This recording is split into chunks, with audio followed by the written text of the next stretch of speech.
ఇండియాకి క్రిస్టియానిటీ ఎవరు తెచ్చారు? బ్రిటిషర్స్ తెచ్చారా? Let's see the facts.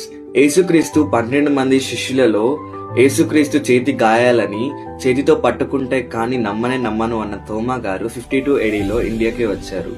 So ఆయన మల్బార్ కోస్ట్ లో స్టార్ట్ అయ్యి తమిళనాడు వరకు గాస్పెల్ ని స్ప్రెడ్ చేశారు. ఆయన నియర్లీ 7.5 చర్చెస్ ని ఎస్టాబ్లిష్ చేశారు. ఆయనను చెన్నైలో 72 ADలో మర్డర్ చేసి చంపారు.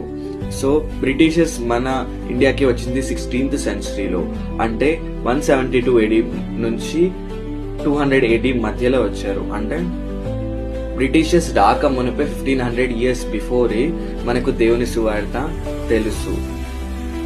సో మీకు ఇంకా క్రిస్టియానిటీ ఫస్ట్ ఎవరు తెచ్చారో తెలుసుకోవాలంటే టు చెక్అవుట్ ద క్యాప్షన్.